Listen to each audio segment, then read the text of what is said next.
सिमेज, सबसे ज्यादा छात्र, सबसे ज्यादा गोल्ड मेडल्स और सबसे ज्यादा प्लेसमेंट्स। Call now. तो अगली सीट जिसकी हम चर्चा करेंगे वो है बैकुंठपुर की सीट। क्या कह रहा है इस बार बैकुंठपुर? देखिए, बैकुंठपुर है गोपालगंज में। गोपालगंज मतलब लालू यादव, लेकिन लालू यादव ने कभी चुनाव यहाँ लड़ा नहीं। हाँ, साधु यादव ने जरूर लड़ा और साधु यादव सांसद भी बने, विधायक भी बने और अब उन्होंने 2025 में फिर से ऐलान कर दिया कि हम गोपालगंज लड़ेंगे।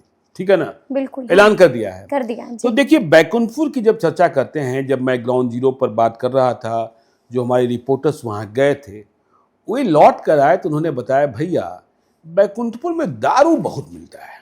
दारू बहुत मिलता है? बहुत मिलता है। बिहार में तो शराबबंदी है। नहीं, शराबबंदी कहाँ है, यह सब तो कागजों में है। तो बैकुंठपुर में इतना मिलता है कि पूछिए मत, समझे ना? तो हमारे रिपोर्टर ने, हमारे ग्राउंड क्रू पर्सन्स ने सबसे पहले यही बताया। जो रिपोर्टर्स के साथ ड्राइवर गया था वह भी कह रहा था, भैया ऐसे मिल रहा था ना, पूछिए मत। हाँ, पूछिए मत। हाँ, तो बैकुंठपुर विधानसभा की पहचान इस रूप में भी है कि वहां दारू बहुत मिलता है। लेकिन यहाँ आरजेडी में कोई झंझट नहीं है, लेकिन एनडीए में झंझट है। और यहां हम देखते हैं कि वोट बंधे हुए हैं। वोट देखिए, बीजेपी तो एक पार्टी है, लेकिन हम आरजेडी में देख रहे हैं कि आरजेडी में व्यक्ति और परिवार के साथ वोट बंधा हुआ है। बिल्कुल। 2020 के चुनाव की बात कर लें, 2015 के चुनाव की बात कर लें, तो फिर आते हैं जो दावेदार हैं झपटा झपटी में। 2020 में प्रेम शंकर यादव देवदत्त प्रसाद के पुत्र हैं। देवदत्त प्रसाद भी पहले बैकुंठपुर से विधायक हुआ करते थे लालू यादव के साथ। ठीक है ना? तो प्रेम शंकर यादव 67,807 मत लाकर 67,807 वोट लाकर चुनाव जीते। मिथिलेश तिवारी बीजेपी, यह 56,694 मत लाकर चुनाव हार गए 11,103 मतों से। ये वही मिथिलेश तिवारी जो बक्सर में जाकर लोकसभा का चुनाव लड़े और हार गए। बिल्कुल। ठीक है ना? जब आप छपरा, सिवान, गोपालगंज में बात करेंगे ना, तो लोग मंगल पांडे और मिथिलेश तिवारी के बीच के रिश्तों को लेकर भी बहुत कहानियां सुनाएंगे। अच्छा, ठीक है ना? तो मिथिलेश तिवारी कैसे हारे? देखिए, वहां मनजीत सिंह, हमने कहा व्यक्ति से बंधे हुए वोट है, तो मनजीत सिंह जेडीयू के पहले कभी इन्होंने भी जीता है, तो मनजीत सिंह को टिकट नहीं दे पाए नीतीश कुमार, सीट बीजेपी के खाते में चली गई, या रही कह सकते हैं। तो मनजीत सिंह, ऐसा नहीं हुआ कि नीतीश कुमार से नाराज हुए तो चले गए चिराग पासवान के यहाँ। चिराग पासवान शायद मनजीत सिंह को टिकट देते भी नहीं, क्योंकि यहाँ भाजपा के खिलाफ लड़ना था। बिल्कुल। हाँ। तो मनजीत सिंह चुनाव लड़ गए और मनजीत सिंह को 43,354 वोट आए, इंडिपेंडेंट। ठीक है ना? इंडिपेंडेंट। इसलिए हमने कहा कि यहाँ व्यक्ति के साथ बंधा हुआ वोट है, परिवार के साथ बंधा हुआ वोट है। ठीक है ना? और 11,113 मतों से यहाँ जीत हार हुई। मनजीत सिंह को 43,354।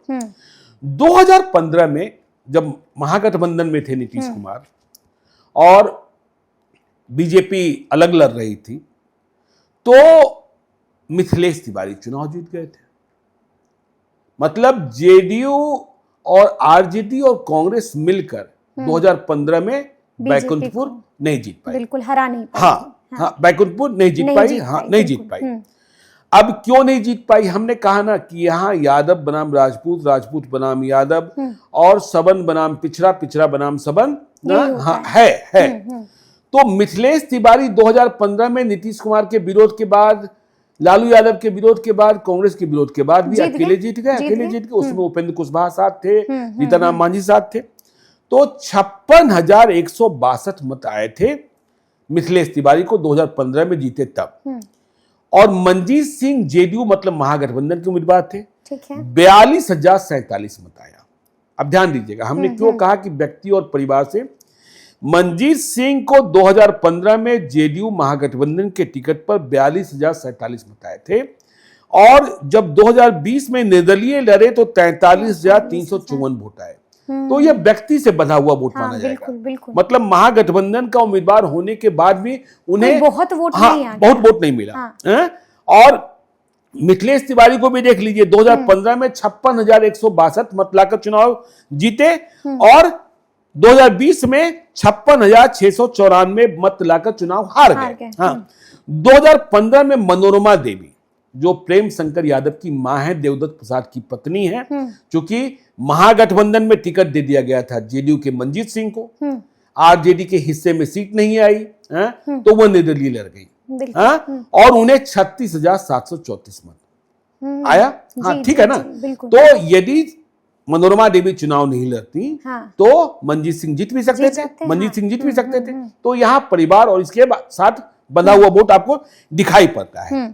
तो अब देखिए क्या है कि 2025 की जो स्थिति है कि 2025 में अब तो आपने देखा आनंद मिश्रा पिछले दिनों शामिल हो गए बीजेपी में जी। अब आनंद मिश्रा को टिकट मिलेगा नहीं मिलेगा या बीजेपी के नेतागण जाने, और आनंद मिश्रा जाने क्या डील हुई है, किस डील के तहत वो गए हैं वहां। तो आनंद मिश्रा वहां चले गए और आपने यह भी देखा होगा कि मंजीत सिंह को एक आयोग का अध्यक्ष बना दिया गया नीतीश कुमार की सरकार के द्वारा, और यह मान लिया गया कि अब यह मिथिलेश तिवारी के लिए सीट कंफर्म हो गई, बीजेपी की सीट कंफर्म हो गई। हाँ, रास्ता साफ हो गया, ठीक है ना। इसी आधार पर 2020 में बीजेपी ने यह सीट ली थी कि 2015 में यह सीट जेडीयू ने, यह सीट बीजेपी ने जीती है। बीजेपी ने जीती है। तो मिथिलेश तिवारी का रास्ता निष्कंटक मान ले। मंजीत सिंह क्या चुनाव नहीं लड़ेंगे? हमने कहा यहाँ व्यक्ति और परिवार को वोट। बिल्कुल। और मंजीत सिंह की उम्र इतनी नहीं हो गई है कि वह सिर्फ आयोग पर ही तैयार हो जाए, ठीक है ना। तो ग्राउंड जीरो से यह खबर है कि मंजीत सिंह सिर्फ आयोग का अध्यक्ष बनने मात्र से खुश नहीं है। अच्छा, अंदर में नाराजगी है? नहीं, अंदर में नाराजगी नहीं कहिए, ठीक है, पद मिलने से नाराजगी नहीं होती है, लेकिन यह अंतिम लक्ष्य नहीं है। यह अंतिम लक्ष्य नहीं है, अंतिम लक्ष्य है बैकुंठपुर। अंतिम लक्ष्य है बैकुंठपुर। तो मिथिलेश तिवारी बक्सर को भूल चुके हैं, ठीक है ना। 2020 हार चुके हैं, वह बैकुंठपुर की तैयारी प्रारंभ कर चुके हैं, लेकिन मंजीत सिंह ने भी तैयारी नहीं छोड़ी है। वो भी लगे हुए हैं। हाँ, वो भी लगे हुए हैं। वो भी लगे हुए हैं। और मंजीत सिंह ने ताव दिखा दिया था कि यदि नीतीश कुमार ने 2020 में टिकट नहीं दिया तो निर्दलीय लड़ गए और 43,000 वोट ले आए, ठीक है ना। 43,354 वोट ले आए।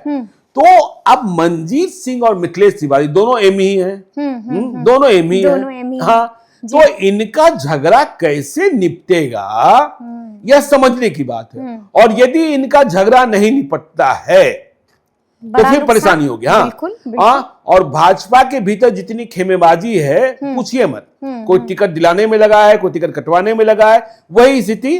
तो मंजीत सिंह भी बैकुंठपुर छोड़ देंगे आज की तारीख में, तो ऐसा नहीं लगता है, नहीं लगता है। हाँ। तो एक चर्चा यह भी चलती रहती है, क्या इन दोनों से अलग निकला जा सकता है? हाँ, बिल्कुल। क्या इन दोनों से अलग निकला जा सकता है? एक सर्वसहमति बनाई जा सकती है? तो जब यह चर्चा शुरू होती है तो कई उम्मीदवार, अब देखिए यहां इस बात को लेकर बड़ा भेद चलता रहता है, मतभेद होता है, बहस होती है कि किसकी संख्या कितनी, ठीक है ना। हाँ, तो भाई यादव तो हैं ही हैं, अब राजपूत हैं ही हैं, लेकिन ब्राह्मण भूमियार आपस में टकराते रहते हैं। अच्छा, कि हम अधिक कि हम अधिक, ठीक है ना, हम अधिक तुम अधिक, हाँ तुम अधिक जी। तो इन दोनों से इन दोनों के विवाद को देखते हुए इधर के दिनों में बैकुंठपुर में एक विकास सिंह है, पुराने मीडिया कर्मी हैं। अच्छा। और एक नए न्यूज चैनल के मालिक भी हैं, स्वराज पोस्ट के। हाँ, वह भी बैकुंठपुर के बुद्धसी गांव के रहने वाले हैं। तो उनकी एक्टिविटी हमारे रिपोर्टर ने बैकुंठपुर में बहुत तेज नापी है। हाँ, बहुत तेज नापी, ठीक है ना। कि और जाति से भूमियार है, जाति से भूमियार। हाँ।